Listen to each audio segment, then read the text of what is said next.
Hello friends, welcome to civic railways.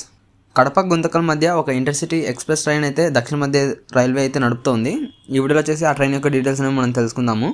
So ఈ intercity express అనేది ఏదో పెద్ద కొత్త ట్రైన్ ఏం కాదు. మనకి తిరుమల ఎక్స్ప్రెస్ని ఇండైరెక్ట్గా గుంతకల్కి ఎక్స్టెండ్ చేయడమే ఈ ట్రైన్ యొక్క ఉద్దేశం అనమాట. సో ఇక వివరాలకు వెళ్తే మనకి తిరుమల ఎక్స్ప్రెస్ కడపకు వచ్చిన తర్వాత కడపలో ఉదయం 7:45 బయలుదేరుతుంది. గుంతకల్కి వచ్చేసి ఉదయం 11:15 చేరుకుంటుంది. తిరిగి రిటర్న్లో గుంతకల్లో మధ్యాహ్నం 1:30 బయలుదేరి కడపకు వచ్చేసి సాయంత్రం 5:15 అయితే బయలుదేరుతుంది. తిరిగి కడపలో యథావిధిగా మనకి తిరుమల ఎక్స్ప్రెస్కి అయితే బయలుదేరుతుంది అనమాట. సో ఇక మధ్యలో మనకి కడప నుంచి గుంతకల్ మధ్య స్టాపేజెస్ వచ్చేసి ఎర్రగుంట్ల, కొండాపురము, తాడిపత్రి మరియు గుత్తి రైల్వే స్టేషన్లు. సో ఈ విధంగా ట్రైన్ వచ్చేసి మనకి జూన్ 2వ తేదీన అయితే ప్రారంభం అవుతుంది కడప నుంచి గుంతకల్ వైపుగా.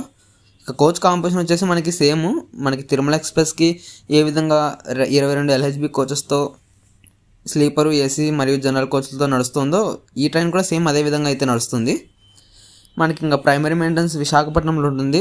ఓఈఎం వచ్చేసి మనకి గుంతకల్ రైల్వే స్టేషన్లో అయితే ఉంటుందన్నమాట.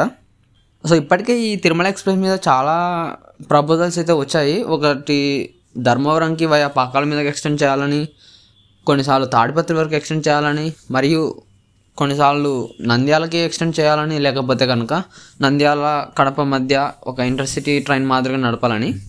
సో ఈ విధంగా వాళ్ళ ప్రపోజల్స్ అయితే పెట్టారు. కానీ మొత్తానికి ఈ ట్రైన్ వచ్చేసి మనకి గుంతకల్కి అయితే ఎక్స్టెండ్ చేస్తున్నారు.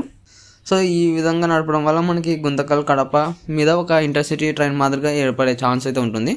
ఈ తిరుమల ఎక్స్ప్రెస్ని కడప గుంతకల్ మధ్య ఇంటర్సిటీ స్పెషల్ ట్రైన్గా నడపడానికి సంబంధించి మీ అభిప్రాయాన్ని కింద కామెంట్ రూపంలో చెప్పండి. Thank you for watching.